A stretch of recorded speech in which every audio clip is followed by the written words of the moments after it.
Hello guys, welcome back to our YouTube channel Anira creation. आप सभी को यहाँ पर बहुत महत्वपूर्ण जानकारी दे दूँ। यूपी पीसीएल एग्जीक्यूटिव असिस्टेंट का यहाँ पर रिजल्ट घोषित कर दिया गया। साथ ही कट ऑफ क्या निकल कर जाने वाली नॉर्मलाइजेशन के बाद उसके बारे में बात करने वाला हूँ। सबसे पहले ये नोटिस देख लीजिए निकल कर आया और यहाँ पर ये रिजल्ट आपका प्रोवाइड कर दिया गया है आज। चलिए बात कर लेते हैं यहाँ पर नोटिस में क्या कुछ लिखा गया। सबसे पहले देखिए विद्युत सेवा आयोग Uttar Pradesh power corporation limited. अब यहाँ पर देखिए आवश्यक सूचना में क्या क्या कुछ लिखा गया। Uttar Pradesh power corporation limited एवं सहयोगी वितरण नियमों तथा Uttar Pradesh power transmission corporation limited हेतु कर्मचारी सहायक के रिक्त पदों पर सीधी भर्ती हेतु विज्ञापन संख्या वो दिया गया। साथ ही प्रकाशित किया गया था। तदुपरांत दिनांक जो जिस तारीख में आपका डेट हुआ, आप सभी को पता है यहाँ पर जो आपका रिजल्ट निकला उसके बाद उसमें नॉर्मलाइजेशन का मैटर है और उसके बाद कट ऑफ किया जाने वाली है वो बताने वाला हूँ। और हाँ, अगर अभी तक आप चैनल को सब्सक्राइब नहीं किए हैं तो चैनल को सब्सक्राइब कर लीजिएगा।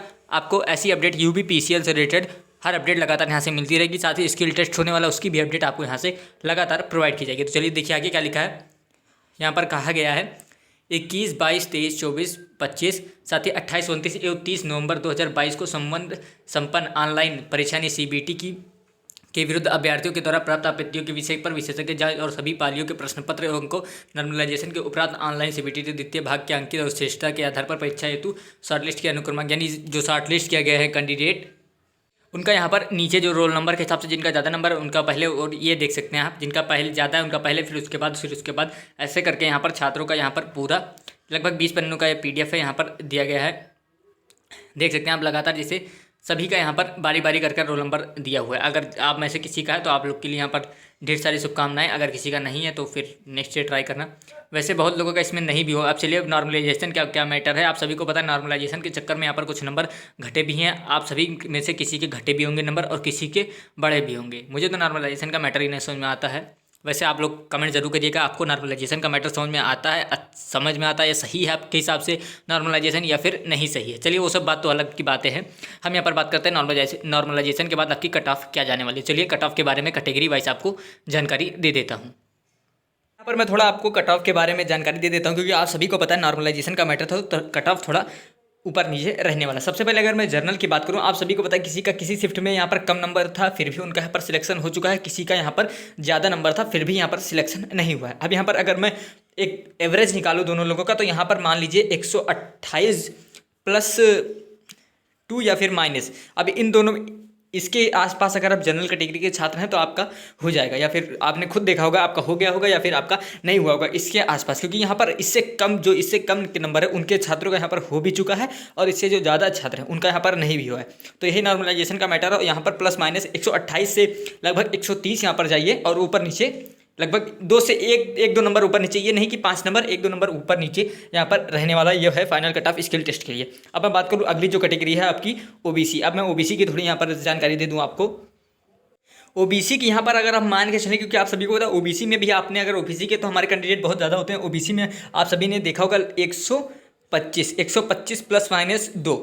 अब 125 के ±2 आप समझ सकते हैं क्योंकि 125 मान लीजिए 120 किसी का था उसका यहाँ पर हो भी चुका और 130 वाले का यहाँ पर भी नहीं हुआ। यही नॉर्मलाइजेशन का मैटर था। नॉर्मलाइजेशन के बाद नंबर घट जाते हैं, कभी कभी बढ़ जाते हैं। आप सभी को पता है अभी यहाँ पर PET का पेपर हुआ था, रिजल्ट आया, उसके बाद भी उसमें भी नॉर्मलाइजेशन को देखने को मिला। मैंने बहुत सारे रिजल्ट देखे, किसी का नंबर शिफ्ट वाइज घट गया, किसी का शिफ्ट वाइज यहाँ पर बढ़ गया। तो 125 यहाँ पर OBC के लिए मैं एक टारगेट लेकर चल रहा हूँ स्किल टेस्ट के लिए। अब मैं अगली कैटेगरी की बात कर लूँ। यहाँ पर अगली जो कैटेगरी है वो यहाँ पर SC के कैंडिडेट जो भी है हमारे उनका यहाँ पर अगर मैं एकदम एवरेज निकालने की कोशिश करूँ या एक्सपेक्टेड कट ऑफ आपके बारे में बताऊँ तो यहाँ पर स्किल टेस्ट के लिए आपका जाने वाला है लगभग 115 से 112 इतना आपका चला जाएगा, क्योंकि यहाँ पर 2-4 नंबर आगे पीछे जरूर रहने वाला है। आप सभी को पता है क्योंकि यहाँ पर आप देख सकते हैं कितने शिफ्ट में यहाँ पर पेपर हुआ था। 21, 22, 23, 24, 25 लगभग 6 से 7 शिफ्ट में यहाँ पर 6 से 7-8 शिफ्ट में आपका पेपर कराया गया था। तो नॉर्मलाइजेशन तो लगना बिल्कुल ही तय था, तो इसीलिए थोड़ा नंबर आगे पीछे रहने वाला है। तो SC के जो भी हमारे कैंडिडेट थे वो 112 से 115 मान के चलें। मैं एक्सपेक्टेड कट ऑफ बता रहा हूँ, एकदम डिक्लेयर नहीं बता पाऊंगा क्योंकि आप सभी को पता है नॉर्मलाइजेशन में यही होता है। चलिए अगली कैटेगरी की मैं बात करूँ थोड़ा। यहाँ पर ST कैटेगरी के जो भी हमारे छात्र हैं उनके लिए अगर आपने ST कैटेगरी के हैं तो आपने खुद देखा होगा अगर आपका ज़्यादा नंबर है तो नहीं हुआ होगा और कम नंबर वाले का हो भी जाता है। ऐसे एक एक्सपेक्टेड मैं बता रहा हूँ, ऐसा होता भी है, मैंने कई बार कई रिजल्टों में देखा। तो यहाँ पर अगर ST के कैंडिडेट हैं ST के तो यहाँ पर अगर आपका जाने वाला तो लगभग 95, आप इतना मान के चलिए 95 ± 8 लगभग 2 रहने वाला है यहाँ पर। 95 आपका ST की बात मैं कर रहा हूँ, यहाँ पर 95 होने वाला है। और यहाँ पर DFF की अगर बात करूँ तो यहाँ पर इनका भी लगभग 95 रहने वाला है। 95 यहाँ पर DFF की बात भी कर रहा हूँ यहाँ पर। तो स्किल टेस्ट के लिए हमारे सभी छात्र तैयार हो जाए, क्योंकि जिनका सिलेक्शन हो चुका है वो लोग यहाँ पर तैयार हो जाए स्किल टेस्ट के लिए, क्योंकि स्किल टेस्ट आपका बता दूँ कब होने वाला है। स्किल टेस्ट आपका यहाँ पर लगभग फरवरी के एंड या फिर मार्च स्टार्टिंग में आपका स्किल टेस्ट कराया जाएगा। और यहाँ पर स्किल टेस्ट से रिलेटेड जो कुछ भी जानकारी चाहिएगा आप लोगों को कमेंट कर दीजिएगा। जानकारी आपको यहाँ से हर वक्त UP PCL एग्जीक्यूटिव असिस्टेंट के थ्रू मिलती जाएगी। हर जानकारी आपको ऑथेंटिक प्रोवाइड की जाएगी। क्या कुछ जानकारी स्किल टेस्ट में होने वाली है, सब जानकारी आपको यहाँ से मिलने वाली है। तो आप लोग बस इतना करिए, चैनल के साथ जुड़ जाइए, चैनल को सब्सक्राइब कर लीजिएगा और ऐसी अपडेट एकदम ऑथेंटिक आपको लगातार मिलती रहती है। मिलता हूँ नेक्स्ट वीडियो में।